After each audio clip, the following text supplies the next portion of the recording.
Scott Hilton, Scott Talks, the Knog Oi Classic Bike Bell.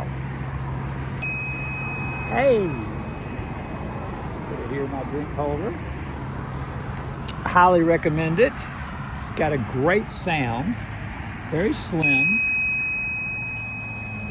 And you guys will see that I bought the wrong size. As you can see, I bought the large. It's 80 decibels, great sound.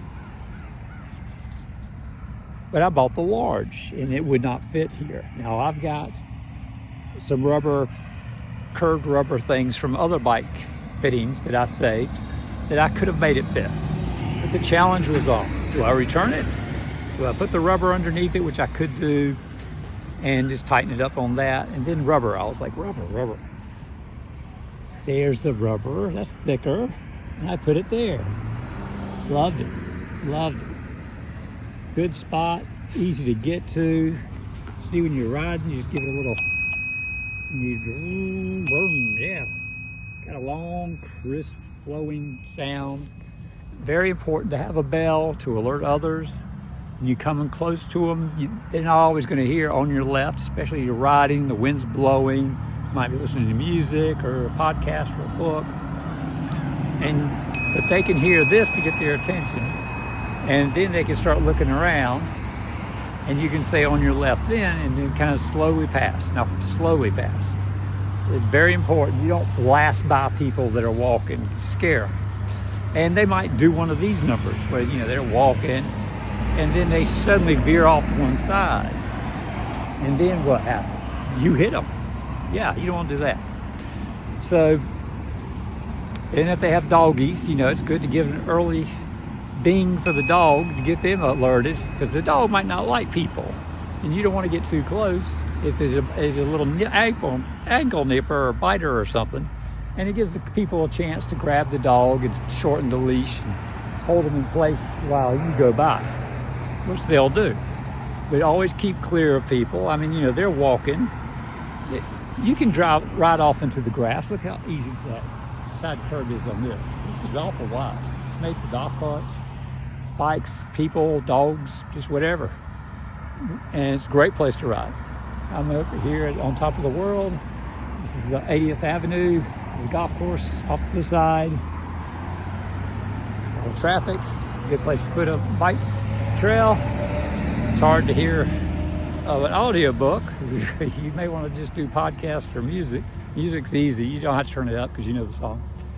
And you enjoy your ride, And you keep safe. You keep others safe. Very important. You be the courteous citizen. You're on the bike.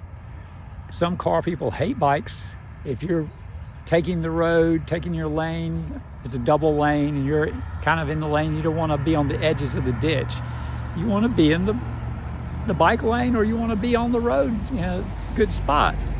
I mean, if you have to pull over to let some cars by, pull over and let some cars by. People might pass you up, they might yell at you. I mean, when you're on a bike, they think you're not paying your taxes and you're just in their way. The roads are made for cars only. They don't like to share. So don't give them the bird. Don't get mad. Try not to run red lights with your bike. I know it's hard to stop, but you gotta learn to stop. You gotta learn the basic traffic laws. A lot of people hate that. Just hate it. People look at bicycle people zipping around and blasting through red lights and rolling through intersections when they're not supposed to, creating hazards. You got to be safe. You can't, just because of the walkway says to walk doesn't mean it's safe to walk. This is not Japan. I've been to Japan. Japan's cool. They got bikes always, all over the place. They got wider sidewalks than this. And people are riding and walking, and when their lights at the intersection in Tokyo stop, they stop all the cars. And then there's a bing, bing, bing, bing. There's a noise. There's the timer going. And it's time to walk. Everyone walks across those streets. Just flocks of people. And then when it bing, bing, bing, it alerts you you're running out of time. You walk a little faster if you have to. And people are extremely courteous in Tokyo. I was like, oh my gosh. This is like everything you'd want New York to be, but people are nice and people are courteous, and kids are going to school. Little kids on their own, going to school, getting on the bus, walking across streets, and you're just watching like, where are their parents? No problem, no problems. Subway system's huge. Go underground. It's just go to McDonald's down there. Got miles of paths underground. You always popping up above to check out places. I think the bathrooms are above too. I walked looking for a bathroom one time. Finally I just gave up and got more up to the upside, and there's a Starbucks. That was good. I walked in. Thanks. But it was cool. It was neat, and people had little bikes. You know, they were just coasting along, real slow and patient, and very courteous of everybody. Everyone's courteous to everyone else. That's not going to happen here in the States. So you might get yelled at, you might get the finger, you might get some courteous people that want you to go on. Go ahead across the street. You know, thank them and go across the street. You know, whether the light says it's safe or not, just kind of. If it's safe, go across the street. A lot of places say don't ride on the sidewalks. It's a law. It's up to you. It's up to you. If you think you're going to get killed, if there's a too narrow a street with no bike lanes, this has a bike lane, a little narrow, painted something. But this is here, so you use this. And you do what you got to do. Stay safe, you know. I'd get on that sidewalk, but I would get off or stop if people were walking. It was narrow, you know. Especially older people, you show some respect. They got a dog, you don't know what the dog's going to do, so you slow up for that or pull off onto the grass. You know, if your bike, it's a good reason to have a gravel bike or a mountain bike when you're commuting around. They're fun because you can get off on the grass a lot more. You can do it with a road bike, but you don't want to do it all the time. It's a little wobbly, a little thin tires. And remember to use your Kong bell. Get the right size. I was like, oh.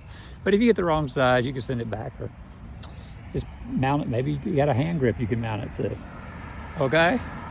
Or save extra parts, extra screws and things. Put it in a box, shoebox, bike.